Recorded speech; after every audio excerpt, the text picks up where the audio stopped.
Peço a você que, por gentileza, abra comigo sua Bíblia em João capítulo 15, do versículo 1 ao 2. Minha intenção era ir até o versículo 11, mas eu fui cavando e fiquei só nesses dois versículos. E nós vamos perceber nesse texto o papel de Deus Pai na obra de viticultor.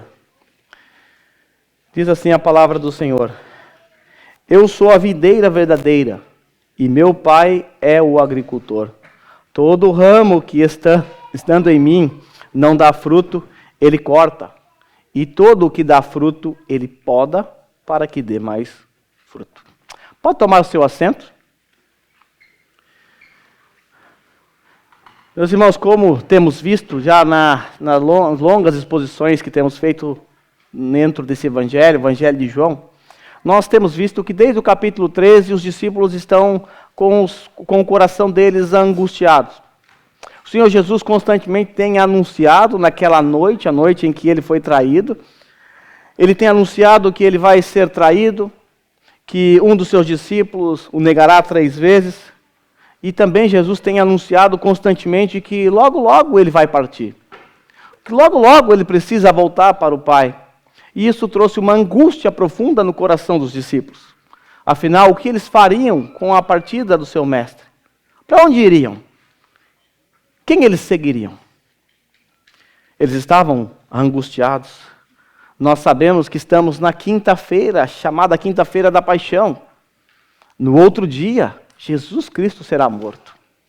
Nesta mesma noite, Jesus Cristo será preso, julgado injustamente, condenado injustamente por um sinédrio corrupto.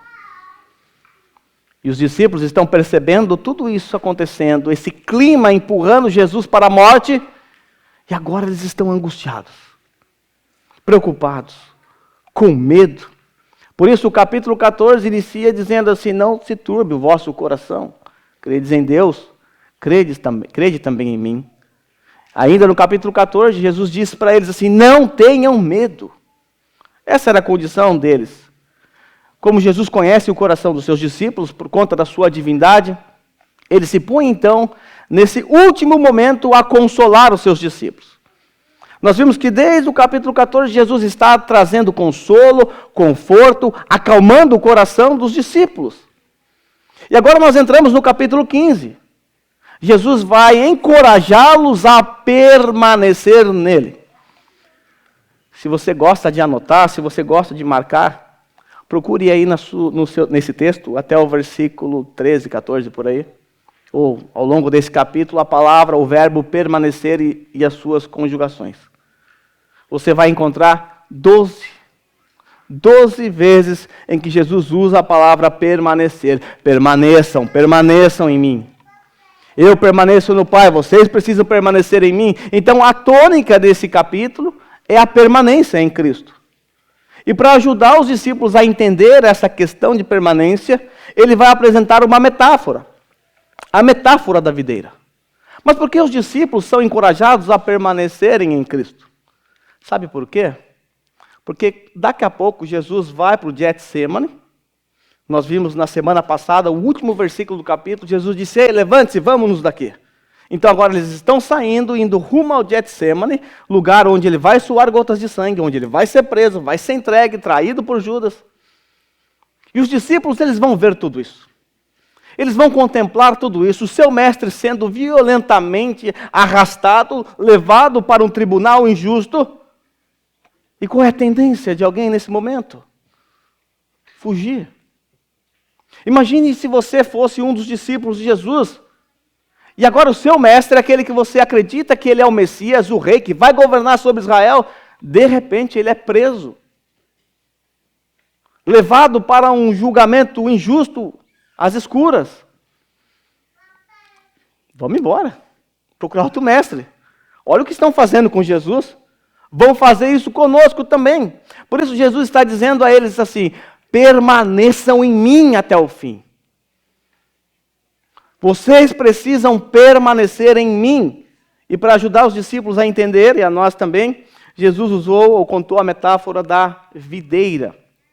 Nessa metáfora, basicamente nós encontramos 3 personagens. O primeiro personagem que eu quero apresentar a vocês está logo no primeiro versículo, parte A. Jesus disse assim: eu sou a videira verdadeira. Essa parece ser uma afirmação simples, mas essa afirmação não é simples, não tem nada de simples aqui. Há duas informações importantes no nosso texto. A primeira informação importante que eu quero destacar para vocês é aí a expressãozinha eu sou. Nós já estamos acostumados com essa expressão, afinal é a 7ª vez que João usa no seu evangelho. E todas as vezes que João usa essa expressão eu sou, evidentemente ele está mostrando para os seus leitores que Jesus é divino. Porque foi assim que Deus se revelou a Moisés na sarça ardente. Então esse passou a ser o nome pessoal de Deus, e essa é a 7ª vez dentro do Evangelho de João que isso ocorre. Nós sabemos que João ele pensou 7 sinais miraculosos e 7 afirmações como essa, a fim de provar para mim e para você que Jesus é divino. Eu não vou explicar mais, que vocês já estão craques nisso. Mas o eu sou de Jesus, ele nunca vem solto. Ele sempre vem acompanhado. Você deve se lembrar, eu sou a luz do mundo, eu sou o pão da vida, eu sou a ressurreição, eu sou a porta, eu sou o bom pastor, eu sou o caminho, a verdade e a vida, eu sou o pastor das ovelhas, e agora eu sou a videira verdadeira. As palavras de Jesus sempre carregam um sentido profundo, uma verdade profunda. Jesus disse, eu sou, e agora ele vai nos dizer o que ele é. Ele é a videira. A videira. Como o nosso irmão Felipe disse aqui na abertura, o Antigo Testamento, inúmeras vezes, em inúmeras ocasiões, apresenta Israel como a videira.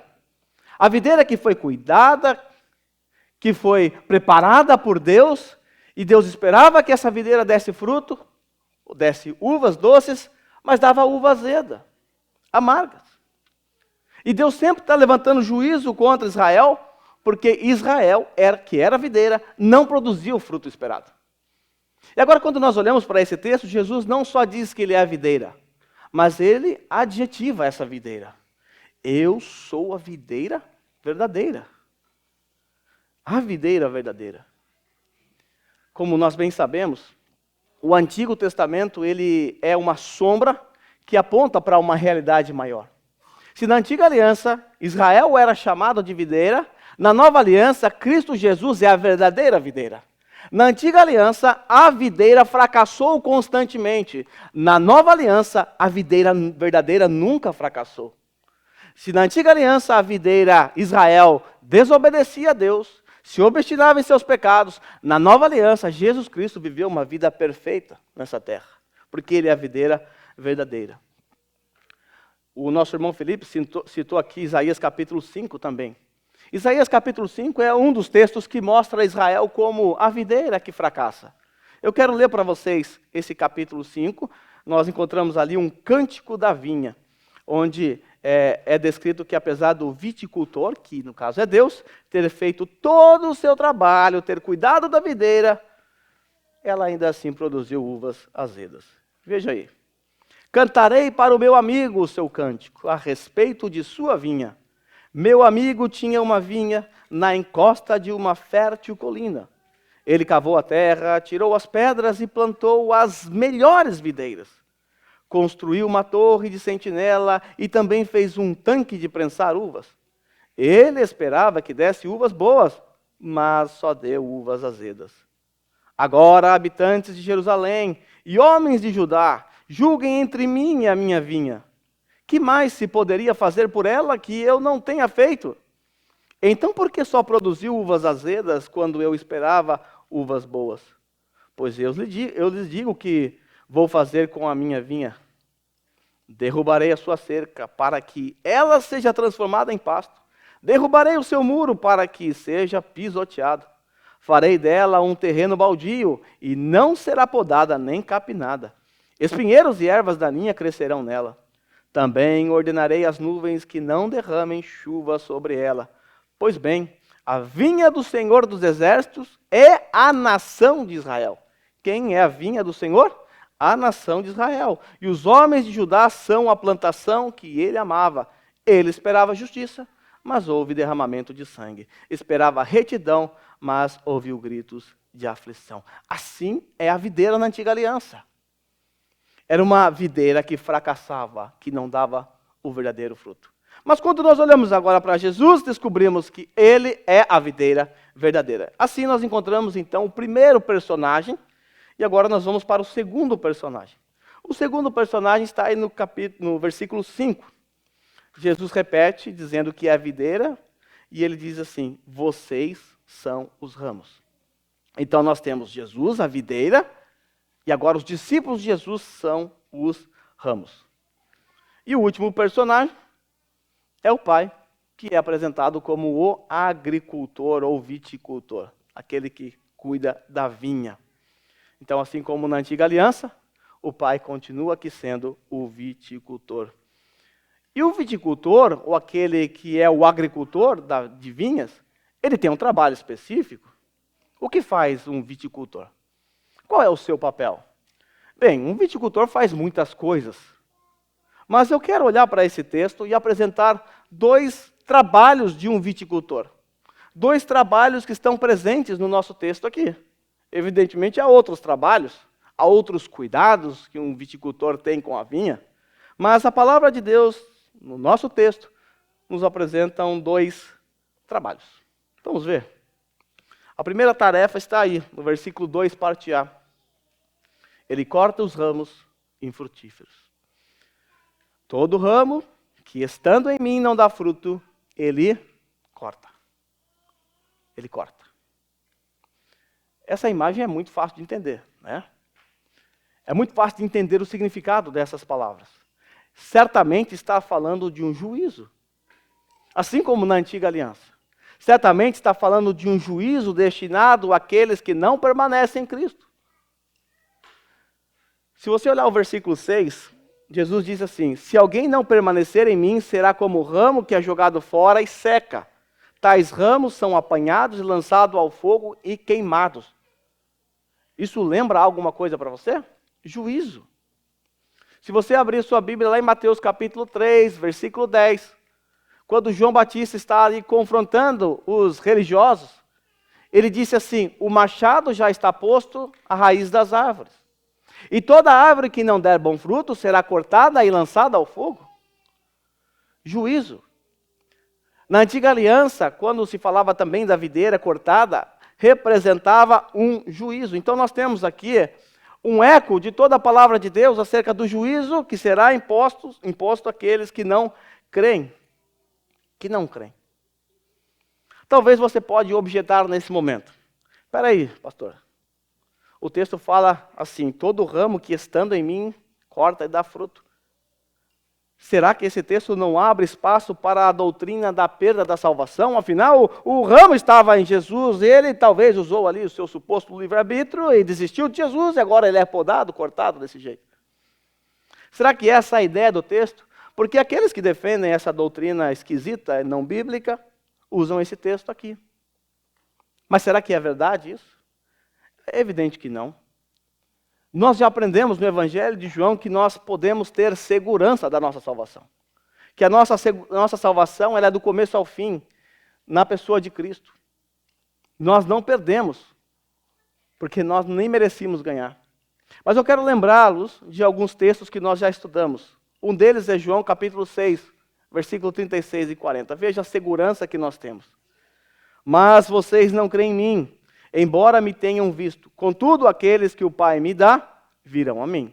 Veja, o Pai dá. E os que o Pai dá, virão a mim. E eu jamais os rejeitarei, pois desci do céu para fazer a vontade daquele que me enviou, e não a minha própria vontade. E esta é a vontade de Deus. Qual é a vontade de Deus? Que eu não perca nenhum sequer de todos que Ele me deu. A vontade de Deus é que aqueles que foram dados a Jesus pelo Pai não sejam perdidos. Que eu não perca nenhum daqueles que o Pai me deu. E como garantia, Ele diz: eu o ressuscitarei no último dia. Eu pergunto, a vontade do Pai pode ser frustrada? Evidente que não. Outro texto muito claro ainda no Evangelho de João, que nos garante a salvação, é João 10, 25. Eu já lhes disse, e vocês não creram em mim. A prova são as obras que realizo em nome do meu Pai. Mas vocês não creem em mim, porque não são minhas ovelhas. Aqueles que ouvem e não permanecem, não fazem assim, porque não são ovelhas de Jesus. As minhas ovelhas, pelo contrário, ouvem a minha voz e eu as conheço, elas me seguem. Eu lhes dou vida eterna e elas nunca morrerão. Agora, veja a segurança no complemento do texto. Ninguém pode arrancá-las de minha mão, pois o meu Pai as deu a mim, e Ele é mais poderoso que todos. Ninguém pode arrancá-las da mão de meu Pai. Você consegue perceber a segurança? Então esse texto não tem nada a ver com perda de salvação. Jesus está apenas contando aqui uma história para ilustrar uma outra verdade.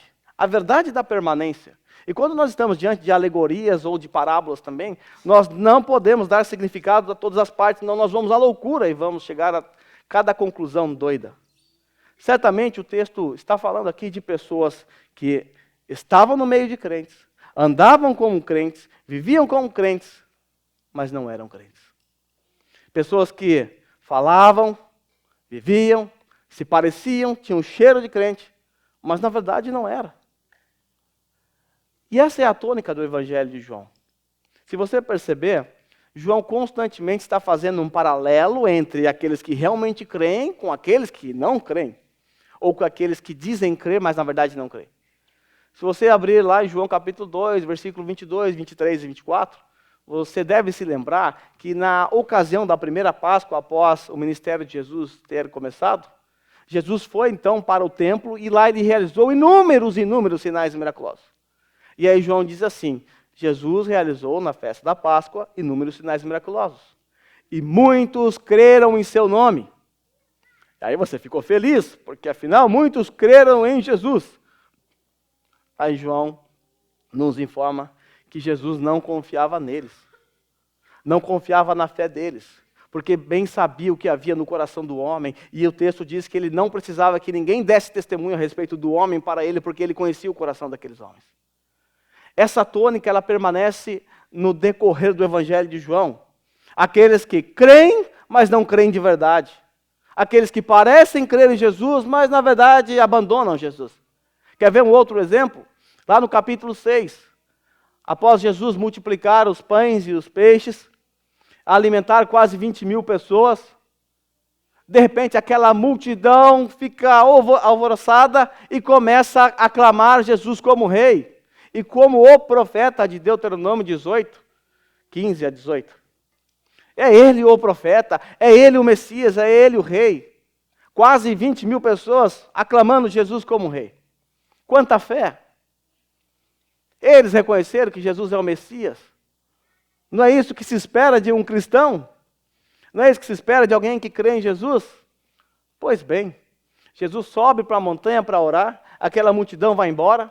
No outro dia, Jesus está lá em Cafarnaum, numa sinagoga, ensinando, e aquela multidão está lá, atrás de Jesus.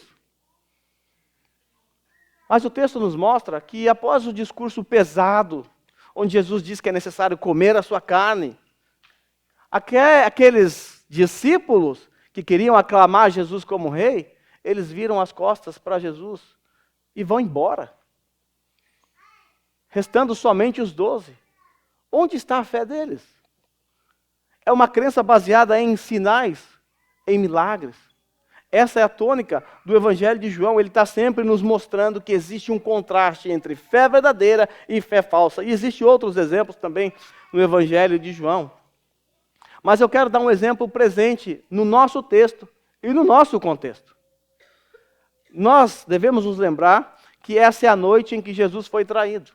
Há 2 capítulos atrás, no capítulo 13, nós aprendemos que Jesus disse a Judas assim: Judas, faz o que você tem para fazer e faz-o depressa. E aí os discípulos pensaram que Judas estava saindo ou para dar dinheiro aos pobres ou para cuidar dos preparativos relacionados à festa. Note bem, os discípulos não suspeitaram de Judas. Eles não suspeitaram de Judas. Mas Judas saiu. E ele saiu com um único objetivo: trair o nosso Senhor. Agora, olhe para Judas, irmãos. Judas é aquele que andou com Jesus, era um dos discípulos de Jesus, realizou milagres em nome de Jesus, curou em nome de Jesus, pregou em nome de Jesus. E agora o texto está nos mostrando que, na verdade, o coração de Judas nunca foi um coração regenerado. Afinal, a Bíblia descreve Judas como filho da perdição. Judas é destinado à perdição. Veja o capítulo 6, 64. O Espírito da vida, a carne não produz nada que se aproveite. As palavras que eu lhes disse são Espírito e vida. Contudo, há alguns de vocês que não creem. Pois Jesus sabia, João comentando agora, sabia desde o princípio quais deles não criam e quem iria traí-lo.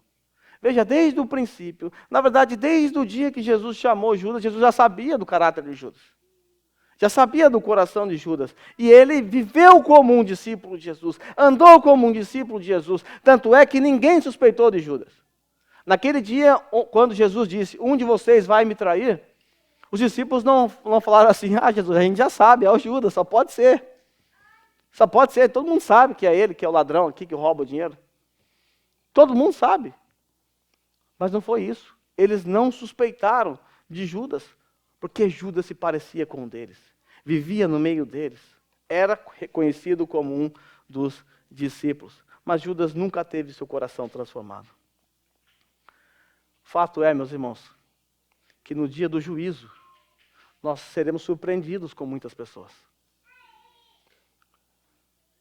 Esperaremos encontrar algumas pessoas lá.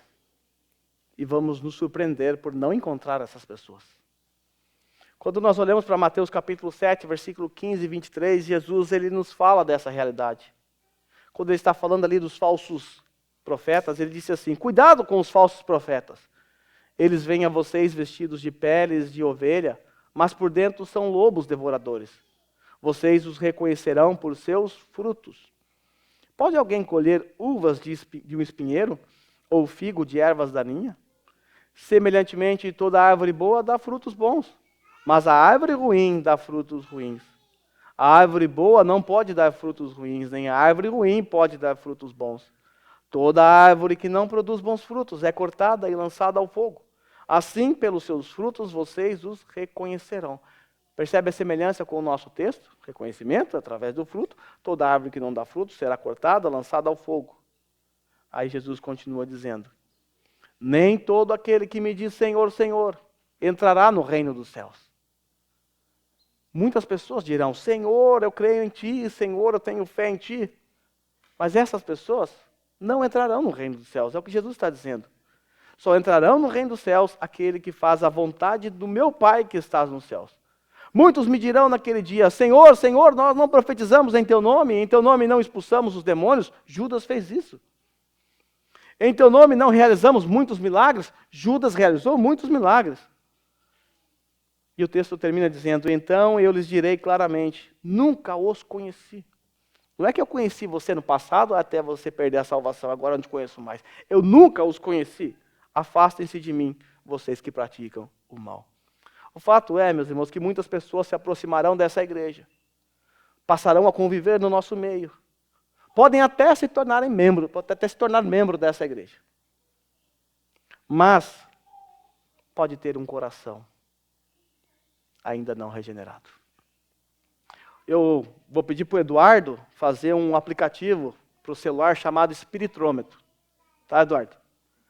Você chega com o aplicativo assim, crente, condenado, crente, condenado. Resolve o nosso problema. Classe novos membros, primeiro dia, não, sinto muito, você é lobo, vai para lá. O Eduardo vai fazer. Vai deixar gratuito ainda. Mas muitas pessoas estarão no nosso meio.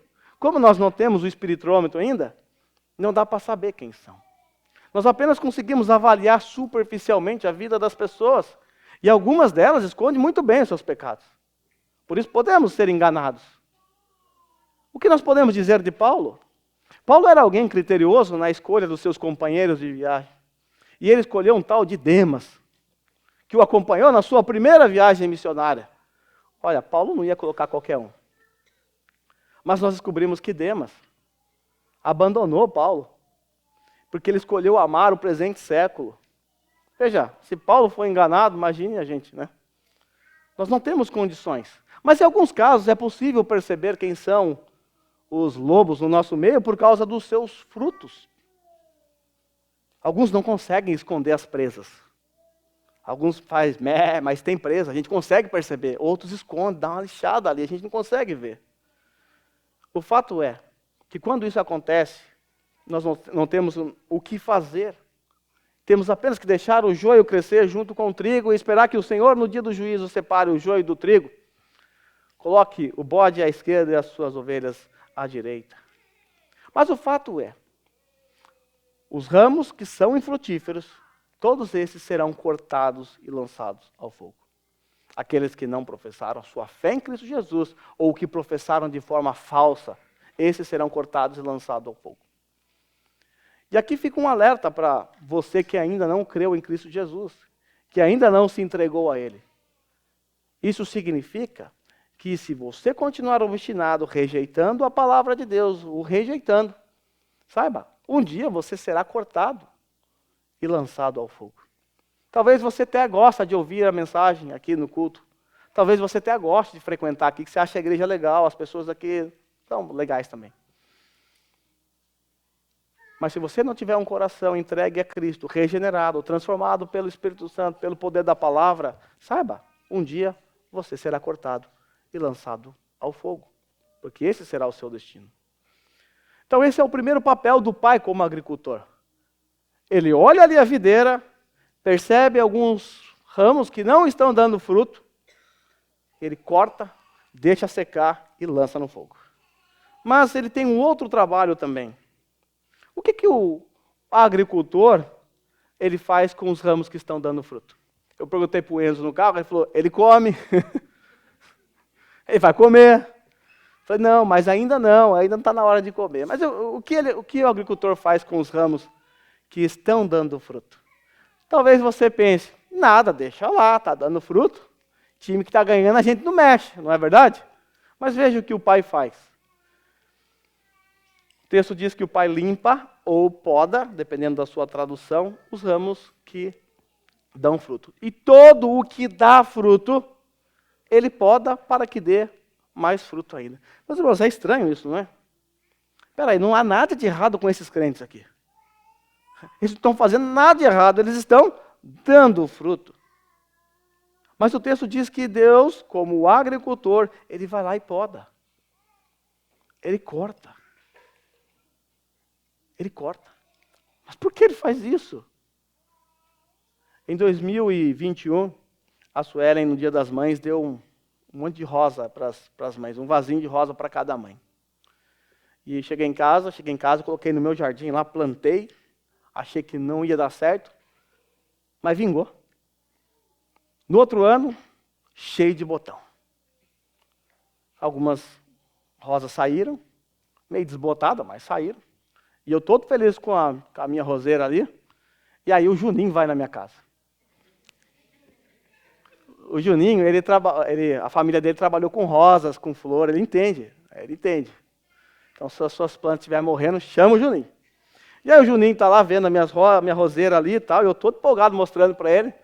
Ele do nada começa a arrancar meus botões. Eu falei, ô Juninho, você está doido? O que você está fazendo?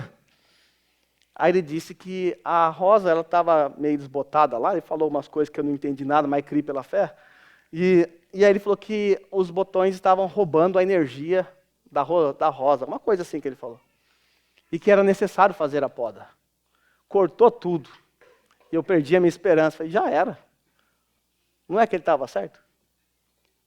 No outro ano a rosa ficou mais forte, bonita. Agora está feio, você precisa voltar lá, Juninho.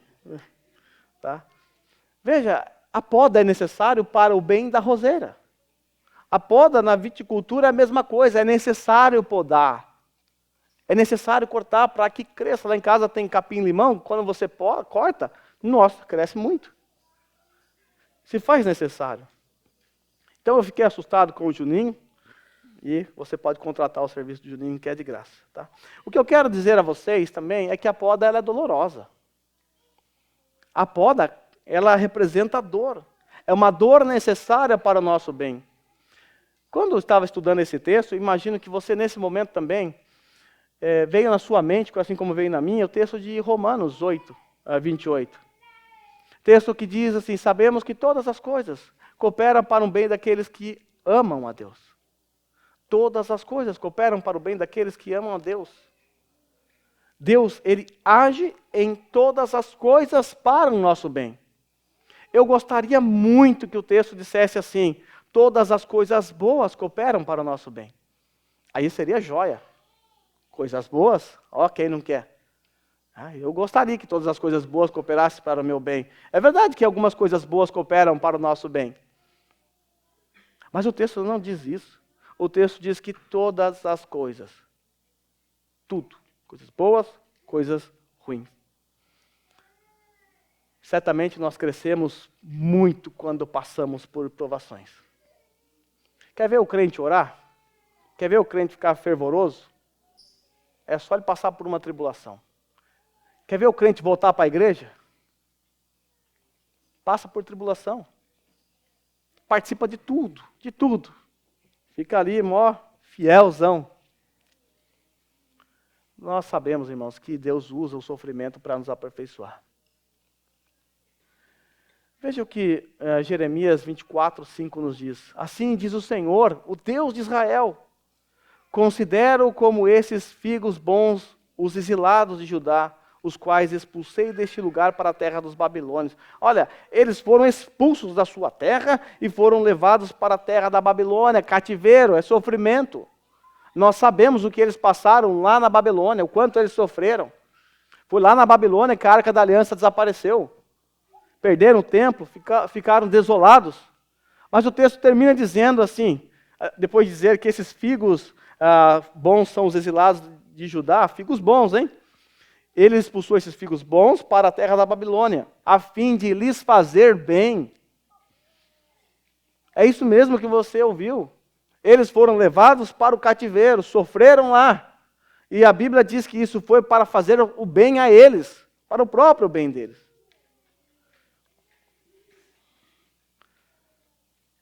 Quando as coisas estão indo bem na sua vida, confesse. A sua tendência é esfriar. A sua tendência é tirar o pé do freio. Mas o que acontece com você quando você está atribulado? Quando você está passando por uma grande luta? Sua tendência não é se aproximar de Deus? Sua tendência não é orar mais? Sua tendência não é tirar a sua Bíblia que está empoeirada na estante e começar a ler? A participar de eventos que você nem sequer participava?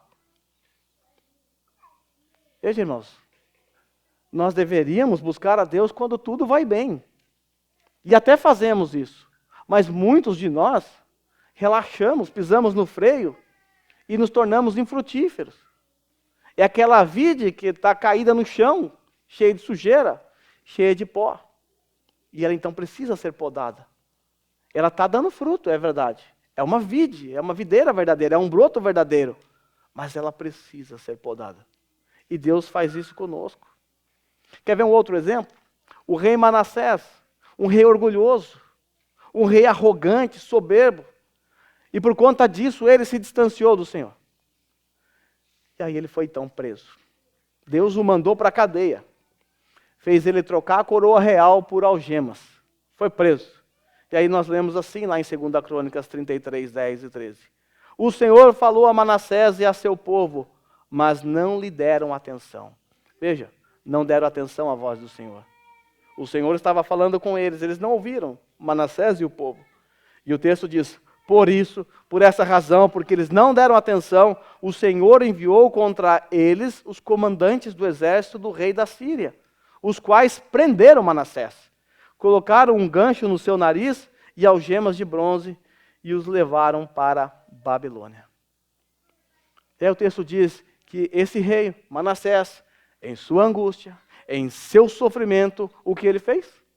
Ele clamou ao Senhor. Ele buscou o favor do Senhor. E ele encontrou o favor do Senhor. texto diz que ele se humilhou muito diante do Deus dos seus antepassados. Veja, uma coisa impessoal, é o Deus dos antepassados de Manassés. Então ele clamou ao Deus dos seus antepassados. E o texto diz que quando ele orou, o Senhor o ouviu e atendeu o seu pedido e o trouxe de volta a Jerusalém e a seu reino. E assim Manassés reconheceu que o Senhor é Deus. Percebe? Era o Deus dos seus antepassados. Depois de uma grande tribulação, agora é o Deus de Manassés, é o seu Deus. Irmãos, eu poderia também citar outros personagens bíblicos aqui, que experimentaram sofrimento e amadureceram na sua fé. O que dizer do apóstolo Paulo e de suas tribulações, do seu espinho na carne, do seu sofrimento? Paulo só foi o que foi por causa do seu sofrimento, por causa do que ele passou, porque Deus estava trabalhando nele, pelo sofrimento. O que dizer de José do Egito? O homem vendido por seus irmãos como escravo para uma outra nação. Ficou longe do seu pai. Quanta maldade. Que coisa terrível. Mas José entendeu que Deus é soberano sobre todas as coisas. E disse aos seus irmãos: vós intentaste mal contra mim, porém Deus intentou para o bem. O que dizer de Jó, que perdeu tudo? Suas posses, sua saúde, sua dignidade, sua família. Quando nós lemos a história de Jó no final, ele disse assim: meus ouvidos ele ouvia acerca de ti, ouvia a teu respeito, mas agora meus olhos te viram. Agora é pessoal. Meus irmãos, as aflições elas cooperam para o nosso bem. Faz parte da vida do cristão a aflição. As aflições são como um mestre para as nossas vidas. Ela nos ensina. Lutero, ele afirmou que ele nunca conseguiu entender os Salmos até ser afligido por Deus. Até entender a aflição do salmista. As aflições servem como um freio moral para mim e para você. Pois quando tudo vai bem, tendemos a nos esquecer de Deus, a nos afastar dele. As aflições servem também para nos conformar à imagem de Jesus Cristo. A aflição é como um lápis que desenha de maneira vívida a imagem de Cristo em cada um de nós, através do sofrimento. As aflições são um remédio de Deus para curar nossas doenças espirituais, como a falta de fé, o orgulho, a incredulidade, a ganância e toda sorte de pecado. Consegue perceber como o sofrimento faz bem? Como o sofrimento coopera para o nosso bem? E outra coisa, a aflição, ela é uma força propulsora que nos impulsiona a orar mais. Nós oramos mais. Pode confessar aí, você ora mais quando está atribulado. Essa semana, nós passamos por uma grande tribulação lá no meu lar. O caos imperou ali. O Peter, que é o passarinho, né? Eu virei avô de pet. É a decadência. O Enzo, ele comprou um passarinho de presente, falou que é o filho dele, então eu virei avô. E o Peter é um filhote, ele nasceu em abril, mas já foi adestrado, eu ensinei ele a parar na mão, voar, tal, tudo beleza, e ele fica solto dentro de casa, com as portas fechadas, é claro. E aí, na quarta-feira, estou eu lá no escritório estudando, e escuto um berreiro lá embaixo. Mas um berreiro terrível. Eu não sabia quem era, nem sabia se eram meus filhos, mas parecia que estava no meu quintal. Eu desci a escada que nem um The Flash, correndo igual um louco para ver o que estava acontecendo. E eu me deparo com o John no chão aos prantos. E 4 moleques lá de fora da minha casa, os moleques grandes. Falei, o que esses moleques fizeram para meu filho? E agora? E aí eu estou escutando o John tentando falar, não entendia nada do que ele falava, estava chorando muito, mas chorando muito mesmo. E aí eu escutei os meninos falando, Peter, Peter, é o nome do passarinho. Peter? Né? E aí o John tomou um fôlego lá e falou do passarinho que tinha saído. Aí bateu a tristeza no coração do vô, né? Porque meu neto fugiu. Deu aquela tristeza, falei, rapaz, acabei de virar avô, já perdi, né? E você sabe que quem cria passarinho sabe, e eu criava passarinho quando era criança, quando um passarinho de cativeiro foge, ele não tem GPS, ele não tem rumo. Passarinho, esses pássaros, esses miseráveis pombos que ficam no meu telhado, dá o taifuri, eles vão embora, some, depois volta tudo. Né? Eles têm um GPS ali, o Pombo Maps. Mas passarinho de cativeiro, ele não tem noção, ele segue o rumo, segue o vento e vai embora. E eu olho para a rua, o Enzo lá embaixo, longe, com aquela cestinha de catar inseto, procurando o Peter. E aí, está lá, chorando, desolado, eu fui até ele, ele veio, me abraçou chorando muito. Estava desolado o menino. Eu nunca vi as crianças tão desoladas assim. Mas chorando, sentou no poste e chorou. E o John foi para dentro de casa, chorar lá dentro. E eu falei para ele, filho, não tem jeito. Já era o Peter. Ele não tem rumo. Vamos procurar, vai para onde? A gente não sabe para onde ele foi. Eu olhei nas casas em volta, nada. Já era. Eu já perdi 15 passarinhos numa tacada só. Falei, eu sei como dói. Minha mãe foi limpar a minha gaiola, tirou o fundo, voou tudo, meus canarinhos, tudo. Eu falei, eu sei como dói. Mas não tem jeito, filho, é assim mesmo, tal. E chorou. Não, mas não sei o quê. Aí eu falei para ele assim, é só um milagre, filho. Peter não vai voltar mais, é só um milagre. Ele é um passarinho de cativeiro, ele não vai voltar.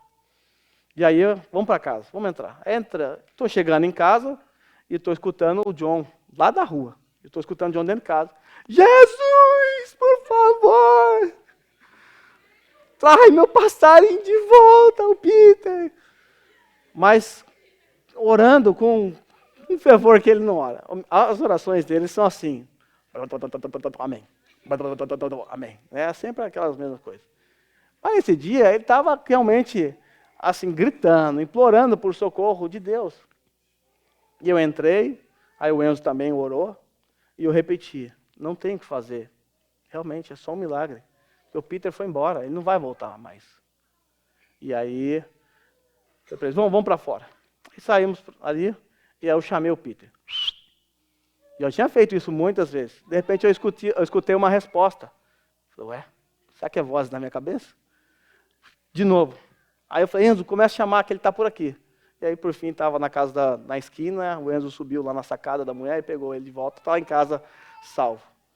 Mas eu estou contando essa história porque eu quero que você perceba como uma tribulação, um sofrimento faz você orar. Mesmo que seja desesperado, de forma desesperada. Mesmo que seja de forma desesperada, mas te leva a buscar mais, te leva a perceber o quanto você precisa de Deus. Afinal, quando tudo vai bem, você está tranquilo, você acha que está tudo em perfeitas condições, porque está tudo no seu controle. Quando as coisas estão debaixo do nosso controle, é tudo bom, é tudo tranquilo. Mas quando as coisas saem do seu controle, e aí você se lembra que, na verdade, nunca esteve no seu controle. E aí você recorre àquele que tem o controle sobre todas as coisas. E aí você começa a gritar, a clamar, a pedir socorro. E você é instruído pelo sofrimento. Eu não tinha esperança nenhuma de encontrar aquele passarinho. Eu falei para eles, é só um milagre, mas meu coração estava cético. Só era uma maneira de consolá-los. Eu não acreditava que realmente ele poderia voltar. Então veja, o sofrimento aumentou a minha fé. E eles vão se lembrar para o resto da vida deles que Deus um dia ouviu as orações deles. E trouxe o Peter de volta. Então as aflições, sim, nos impulsionam a orar mais, a buscar mais. A poda divina, ela é consoladora para nós. Porque ela revela o interesse íntimo e amável de Deus por nós. Afinal, Deus disciplina aqueles a quem ama. E a ideia do texto aqui não é a disciplina. A ideia do texto aqui não é só a disciplina. É podar aqueles que estão indo bem também, para que dê mais frutos. Mas nós podemos aplicar essa ideia de disciplina aqui também. A disciplina é para quê? Para o nosso bem. É porque Deus nos ama. Quantos pais não submetem seus filhos a um tratamento que vai causar dor a eles? Vamos pensar em pais que têm filhos com câncer, que precisam passar por uma quimioterapia, radioterapia. Isso é terrível. É um sofrimento inimaginável para uma criança. Mas os pais fazem isso porque acreditam que isso pode ajudar os seus filhos. Acreditam que é para o bem deles. Por isso fazem. Deus também sabe daquilo que nós precisamos. por mais que seja doloroso, por mais que doa, existe um consolo. É Deus. Eu lembro de uma frase do reformador suíço Calvino, que em meio ao sofrimento disse: Senhor, sinto tuas mãos me esmagando, mas que bom que são as tuas mãos. Que bom. É bom ser esmagado por Deus, porque Deus nos pega como um barro e começa a dar forma a um vaso. Como Pai, Ele sabe o que eu e você precisamos. Para concluir, eu quero lembrá-los de um texto que marcou meu coração, que está registrado lá no capítulo 6 desse capítulo. Dentre tantos textos, esse foi um texto que marcou o meu coração por conta de algo que eu passei nesse momento, na época. O Senhor Jesus, quando ele foi aclamado rei, ou tentaram aclamar Jesus como rei, lá na multiplicação dos pães e peixes, Jesus sobe para o monte a fim de orar e ordena que os seus discípulos atravessem o mar da Galileia, que tinha uma extensão de mais ou menos 10 quilômetros. E já era tarde, já estava escuro. E Jesus insiste que eles entrem, porque eles não queriam entrar no barco. Não queriam ir, porque daquela hora. Mas Jesus mandou e foi para o monte orar. E eles passaram a madrugada inteira enfrentando uma forte e terrível tempestade. Eles eram pescadores, a maioria deles, acostumados a lidar com essa situação. Acostumados a confiar na força do braço deles. E a tempestade vai a madrugada toda. E o texto é muito interessante. Porque o texto fala que Jesus estava lá do monte vendo eles passar pela tribulação. Foram quase 6 horas de tormento. E Jesus estava fazendo o quê? Orando. Por que Jesus não foi salvá-los? Aqui nós encontramos 2 verdades. A primeira é que Jesus é que mandou a tempestade. A primeira verdade. A segunda verdade é que Jesus não os livrou da tempestade. 6 horas, quase desesperados, cansados, exaustos. Deus não os livrou. Aí Jesus, então, depois, quando está quase amanhecendo, resolve ir em direção a eles, andando sobre as águas. E aí acontece toda a história que você conhece, as ondas cessam, o vento para. E o texto diz que quando Jesus entrou no barco, eles adoraram Jesus. Porque até o presente momento, eles ainda estavam com dificuldade em entender quem Jesus era. E eles precisaram passar por uma tempestade para entender quem Deus é. Às vezes nós até sabemos quem Deus é, mas nos esquecemos. Nos esquecemos. E aí então Deus nos manda entrar num barquinho, numa água calma, e nos empurra para uma forte e terrível tempestade. E nessa tempestade você vai tentar com todas as suas forças vencê-la. Vai remar, vai tirar água de dentro do seu barco. Você vai fazer tudo que está ao teu alcance. Mas quando a sua força cessar, quando tudo acabar, quando você já não tiver mais esperança, porque você não tem mais forças para viver, para fazer o que você quer fazer, ou o que precisaria ser feito, aí então Jesus vem ao seu encontro. E quando você ver Jesus, você vai clamar por socorro. Você vai passar a depender dele, e não vai depender mais da força do seu braço. A tribulação, ela é um mestre para todos nós. Todos os grandes homens ao longo da história da igreja sofreram muito. E não será diferente com você. Deus fará isso, porque Ele te ama. É para você ser mais parecido com Ele. Nós precisamos da poda. Nós precisamos da poda. Para concluir, então, não desperdice uma tribulação. Não desperdice. Quando você passar por uma tribulação, aproveite para crescer. Aproveite para olhar para Cristo, para analisar a sua vida, analisar as consequências dos seus pecados, que talvez te levou para a situação que você se encontra hoje. Não desperdice. É motainai, é desperdício passar por tribulação e não aprender nada. É tolice. Nós temos que aprender. Afinal, a tribulação é um grande mestre. Agradeça a Deus por te podar. Isso é difícil, hein? Você consegue orar dizendo assim: Senhor, obrigado pela tribulação. Obrigado por me fazer passar por tudo isso que eu tenho passado, né, até esse presente momento. Mas nós devemos agradecer, porque a poda revela o amor de Deus. Ele faz isso porque nos ama. Desesperador será o dia em que Deus não te podar.